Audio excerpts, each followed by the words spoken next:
Assalamualaikum warahmatullahi wabarakatuh. Salam guru penggerak. Perkenalkan, nama saya Yulianti Wijaya, guru pada SMK Negeri 1 Ambon. Saya merupakan calon guru penggerak angkatan 9 yang sementara mengikuti pendidikan guru penggerak angkatan 9. Di video ini saya akan memaparkan demonstrasi kontekstual modul 3.1 pengambilan keputusan berbasis nilai-nilai kebajikan sebagai pemimpin. Wawancara yang pertama dengan narasumber Dr. Simon Sausilawan selaku Kepala SMK Negeri 1 Ambon.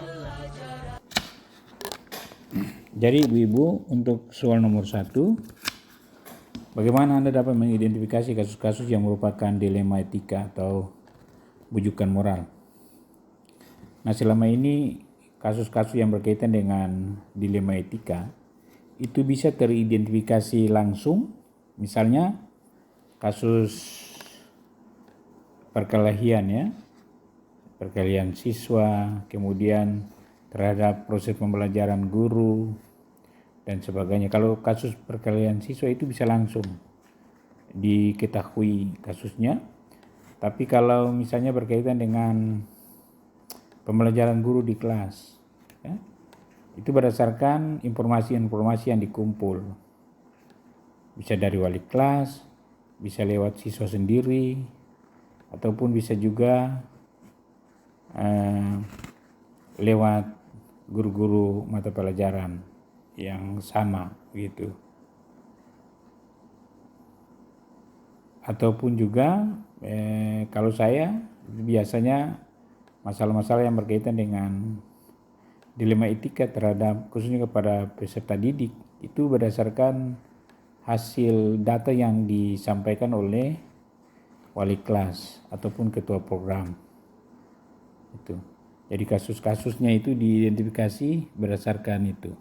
Jadi bisa langsung siswa berkelahi, ya. Itu bisa secara langsung kita mengetahui kasus. Tapi ada juga berdasarkan hasil pengumpulan informasi. Itu untuk nomor 1. Nomor 2, selama ini bagaimana Anda menjalankan pengambilan keputusan di sekolah Anda, terutama untuk kasus-kasus di mana ada dua kepentingan yang sama-sama benar atau sama-sama mengandung nilai kebajikan. Nah, untuk dilema etika ini kan begitu. Jadi keputusan yang diambil itu tidak boleh ada yang dirugikan, tapi apapun juga harus diambil, ya. Apapun juga harus diambil keputusan itu dengan harus mempunyai langkah-langkah penyelesaian kasus itu. Seperti itu. Jadi pengambilan keputusan itu berdasarkan kajian. Jadi kalau keputusan ini dikaji dampaknya bagaimana, kemudian kalau keputusan ini dampaknya bagaimana. Kita ambil, saya ambil contoh misalnya begini. Kalau berkaitan dengan siswa yang berkelahi, ya, siswa yang berkelahi di satu sisi aturan sekolah menyatakan bahwa siswa itu kalau berkelahi dikeluarkan. Tapi di sisi lain, ya, undang-undang pendidikan bilang siswa itu ya punya hak, bangsa itu punya hak untuk memperoleh pendidikan, begitu. Nah, dua hal ini kan saling bertentangan. Nah, oleh sebab itu diperlukan kajian, gitu. Apakah harus ambil keputusan, misalnya disesuaikan dengan tata tertib, tapi undang-undang juga harus tetap diikuti, begitu. Kalau kita mengikuti undang-undang, siswa bisa saja memakai itu menjadi acuan bagi dia untuk melakukan tindakan-tindakan atau masalah-masalah yang nanti bisa memicu persoalan yang baru.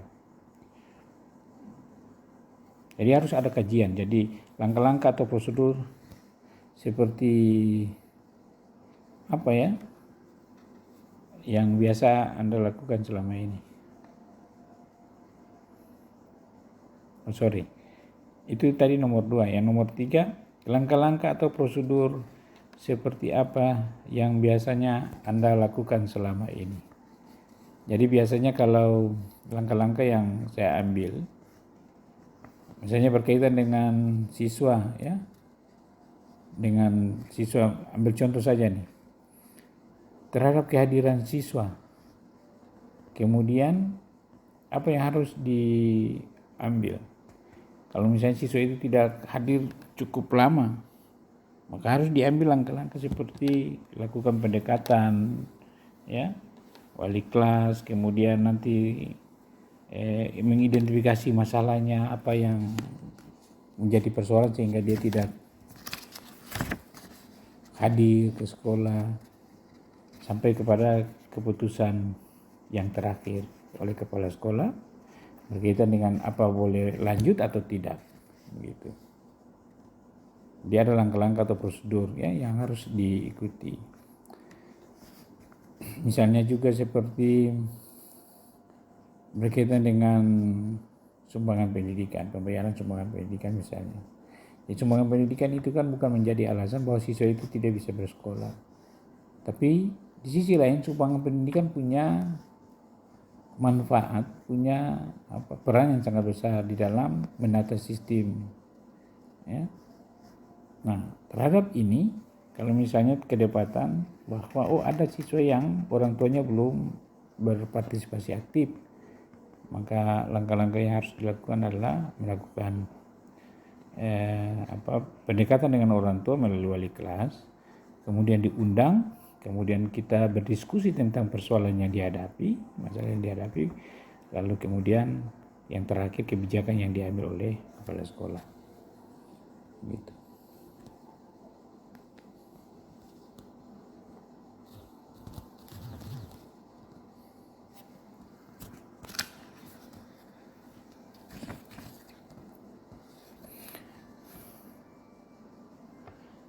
Yang berikut untuk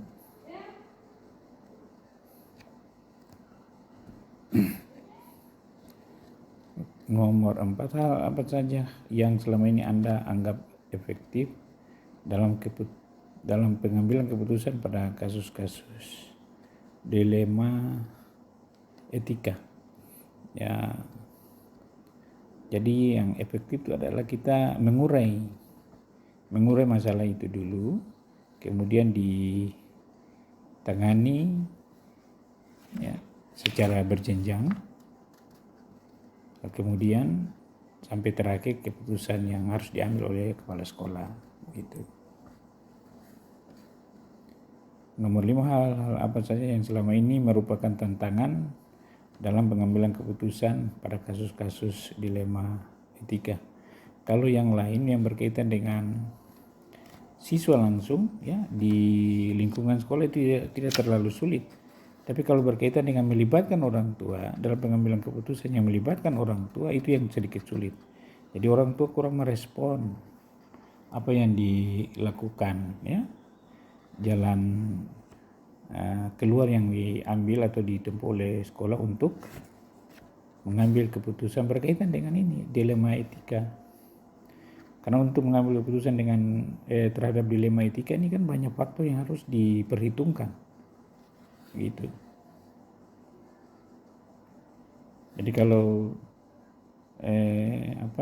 tantangannya itu kalau berkaitan dengan keputusan yang melibatkan orang tua, itu orang tua terkadang kurang proaktif.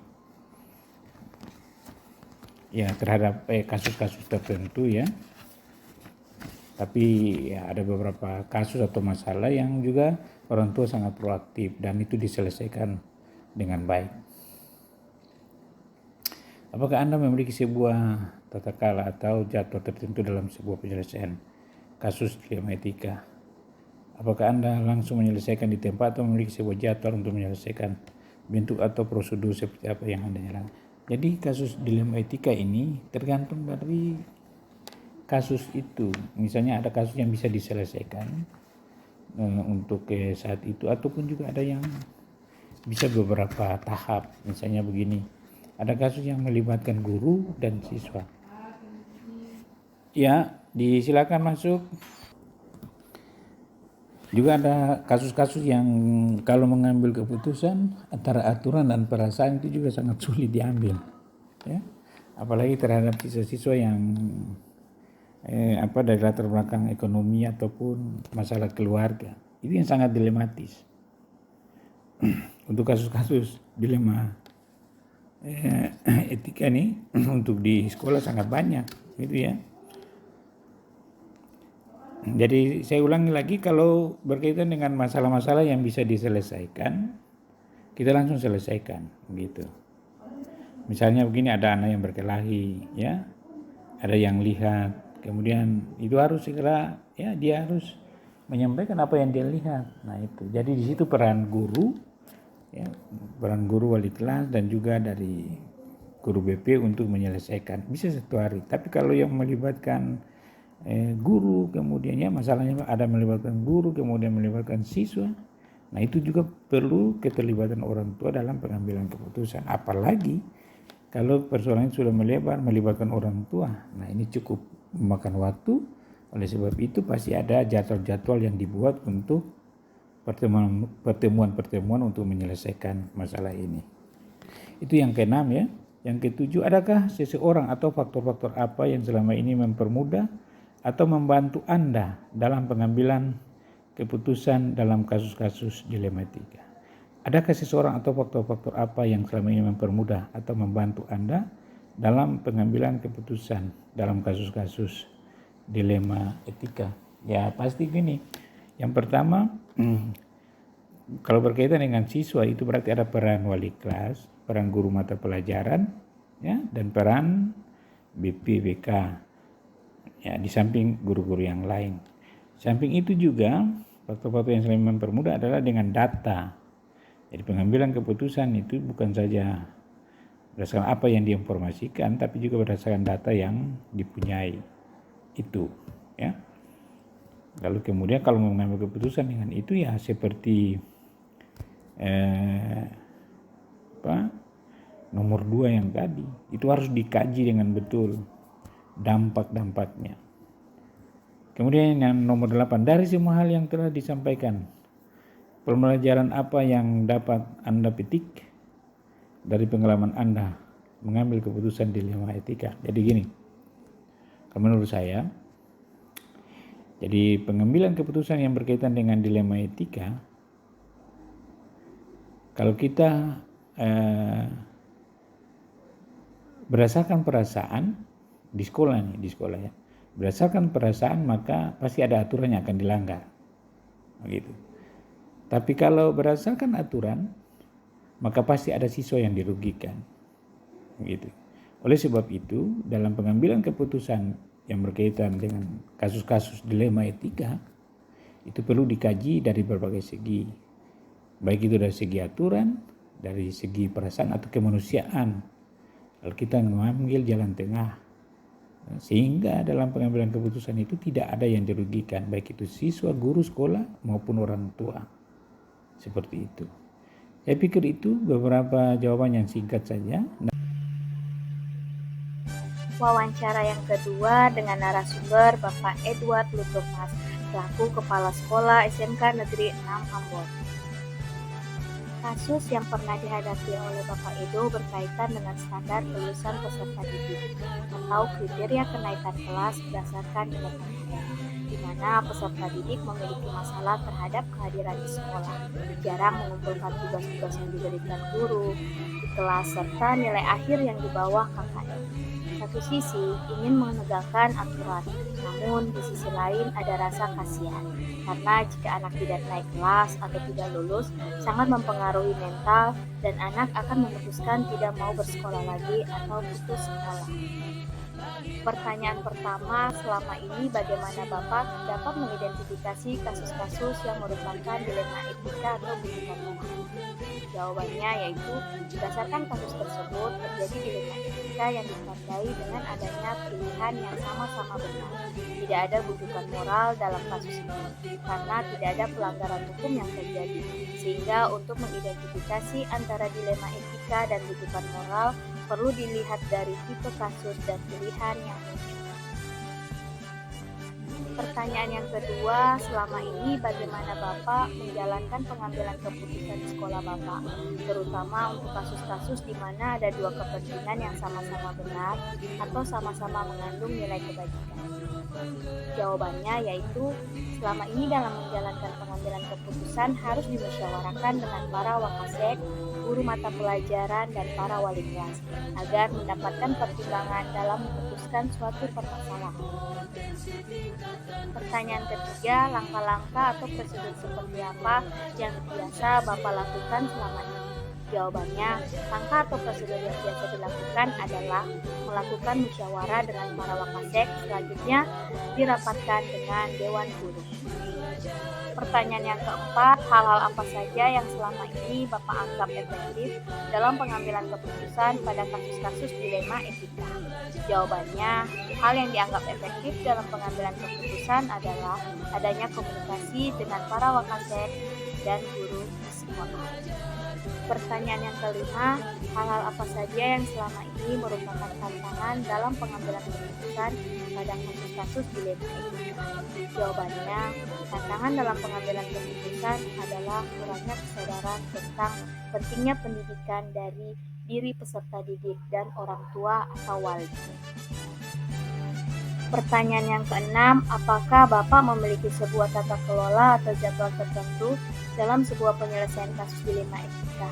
Apakah Bapak langsung menyelesaikan di tempat atau memiliki sebuah jadwal untuk menyelesaikannya? Bentuk atau prosedur seperti apa yang Bapak jalankan? Jawabannya, tidak ada jadwal khusus dalam penyelesaian kasus dilema etika, karena langsung melakukan koordinasi dengan pihak-pihak terkait. Pertanyaan yang ketujuh, adakah seseorang atau faktor-faktor apa yang selama ini mempermudah atau membantu Bapak dalam pengambilan keputusan dalam kasus-kasus dilema etika? Jawabannya, para wakasek dan para guru yang selama ini membantu dalam pengambilan keputusan dilema. Pertanyaan ke-8, dari semua hal yang telah disampaikan, pembelajaran apa yang dapat Bapak petik dari pengalaman Bapak mengambil keputusan dilema etika? Jawabannya, pembelajaran yang dapat dipetik adalah perlu memperhatikan kesepakatan dan juga solusi terhadap suatu permasalahan, sehingga keputusan yang diambil tidak merugikan semua pihak, sehingga permasalahan seperti ini tidak perlu terulang kembali.